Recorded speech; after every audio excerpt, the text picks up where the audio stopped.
Pengertian data statistik dan jenis data statistik. Pengertian data statistik adalah data yang berwujud angka atau bilangan. Dengan kata lain, bahasanya bahan mentah statistik adalah angka dan bilangan. Dikatakan data statistik itu harus memenuhi persyaratan tertentu, yaitu bahasanya angka tersebut harus menunjukkan suatu ciri dari suatu penelitian yang bersifat agregatif. Nah, selanjutnya kita akan membahas mengenai jenis dan pergolongan data statistik. Baik, yang pertama yaitu adalah jenis data statistik berdasarkan sifatnya. Nah, itu terbagi menjadi dua, yaitu data kontinu dan data diskrit. Data kontinu yaitu adalah data statistik yang angka-angkanya merupakan deretan angka yang saling menyambung. Nah, sedangkan data diskrit adalah data statistik yang tidak mungkin angkanya dalam bentuk pecahan. Selanjutnya yaitu jenis data statistik berdasarkan cara menyusun angkanya, yaitu terbagi menjadi tiga. Yang pertama yaitu data nominal, data ordinal, dan data interval. Baik, yang pertama itu adalah data nominal atau sering disebut dengan data hitungan. Dikatakan demikian karena data angkanya diperoleh dengan cara menghitung.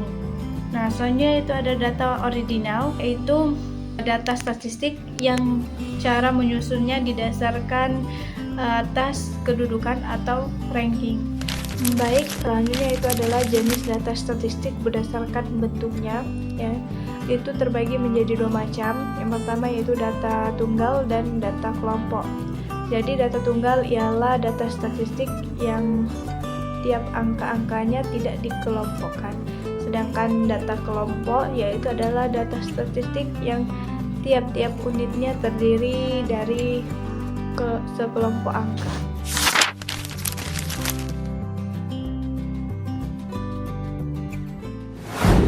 Apakah variabel itu? Kata variabel berasal dari bahasa Inggris yaitu variable, dengan arti ubahan, faktor tak tetap, atau gejala yang dapat diubah-ubah. Variabel pada dasarnya bersifat kualitatif, namun dilambangkan dengan angka. Jenis-jenis variabel tergantung pada jenis data yang digunakan. Variabel berfokus pada variabel diskrit dan kontinu. Variabel diskrit adalah variabel yang karakteristik atau nilainya terbatas atau dapat diperlakukan sebagai variabel yang sebagai nilai tetapi tidak dapat ditampilkan dalam bentuk pecahan. Variabel kontinu memiliki nilai konstan atau dapat dinyatakan dalam bentuk pecahan atau desimal. Variabel itu sendiri memiliki banyak variasi. Yang pertama, variabel nominal. Nilai nominal variabel adalah klasifikasi yang tidak menunjukkan derajat antara nilai-nilai variabel. Yang kedua, variabel ordinal. Klasifikasi variabel ordinal pada dasarnya menunjukkan adanya level di antara mereka. Yang ketiga, interval variabel. Variabel rentang meliputi variabel kontinu dan nilai-nilai variabel rentang sama dengan angka. Nilai variabel rentang adalah hasil metode pengukuran seperti hasil pengukuran kecerdasan, minat belajar, dan hasil belajar. Yang keempat yaitu pengukuran dengan jarak yang sama, tingkat nol absolut atau jenis adalah nilai variabel rasio, interval, dan rasio adalah 0 selama proses pengukuran. Adapun jenis-jenis variabel menurut fungsinya, yang pertama, variabel independen. Variabel independen adalah variabel yang menyebabkan atau memodifikator variabel dependen. Yang kedua, variabel dependen atau variabel terkait adalah variabel yang mempengaruhi atau merupakan hasil dari variabel independen. Yang ketiga, variabel kontrol. Variabel kontrol adalah variabel yang dikendalikan atau konsisten. Yang keempat adalah variabel moderator. Variabel moderator adalah variabel yang mempengaruhi, memperkuat, dan melemahkan hubungan antara variabel independen dan dependen. Yang kelima adalah variabel intervening. Variabel intervening adalah variabel yang meskipun tidak dapat diukur secara teoritis, mempengaruhi atau memperkuat dan melemahkan hubungan antara variabel independen dan dependen. Menurut Supardi, variabel lainnya juga diteliti, yaitu yang pertama, variabel destruktif adalah variabel yang tidak terkendali, yang dipelajari dan tidak terdeteksi untuk menghindari kontrol. Yang kedua, variabel anteseden. Variabel-variabel ini termasuk variabel yang mempengaruhi variabel independen atau variabel bebas.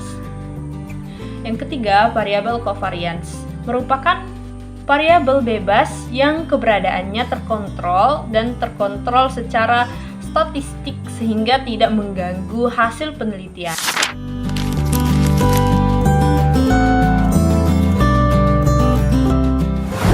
Skala pengukuran yang digunakan untuk mengkelompokkan dan juga mengklasifikasikan variabel yang akan diukur agar nantinya tidak terjadi kesalahan dalam memilih metode penelitian dan juga terjadi hambatan pada langkah-langkah penelitian selanjutnya.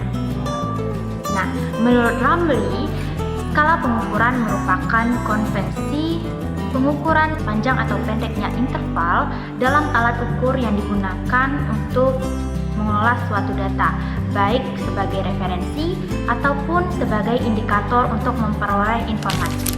Nah, jadi ada beberapa jenis skala pengukuran variabel, yaitu ada 4. Yang pertama, skala nominal. Dalam skala nominal ini memiliki beberapa karakteristik dan juga sifat-sifat, yaitu angka yang digunakan pada skala nominal ini hanya membedakan jenis data.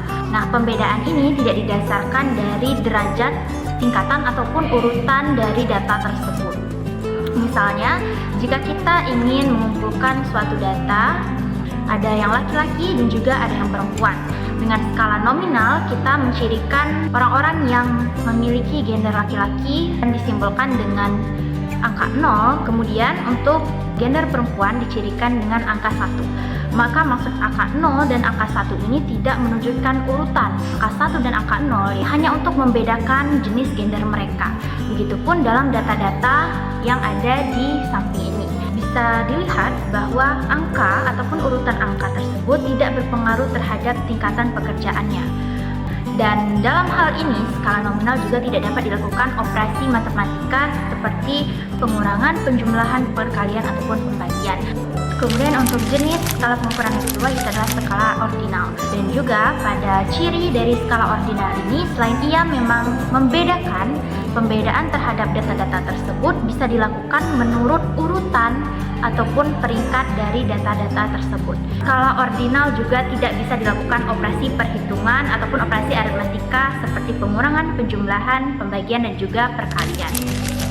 Yang ketiga ada skala interval. Skala interval adalah skala pengukuran yang memisahkan kategori menurut jarak dan interval tertentu. Angka yang dipakai dalam skala interval ini juga mencirikan tingkatan dari suatu data ataupun suatu informasi.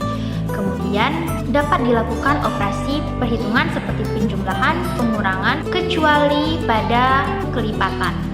Dan juga angka 0 yang terdapat ataupun yang dilambangkan pada skala interval ini bukanlah angka 0 mutlak. Yang keempat ada skala rasio. Skala rasio ini merupakan skala pengukuran yang mana data tersebut telah diketahui jarak ataupun intervalnya. Adapun sifat-sifat dan karakteristik dari skala rasio yaitu angka yang digunakan membedakan, namun juga dapat membedakan berdasarkan urutan ataupun peringkatnya. Kemudian nilai 0 yang terdapat pada skala rasio merupakan nilai 0 yang mutlak dan juga bisa diberlakukan rasio ataupun kelipatan dari data ataupun informasi yang terdapat pada skala rasio ini.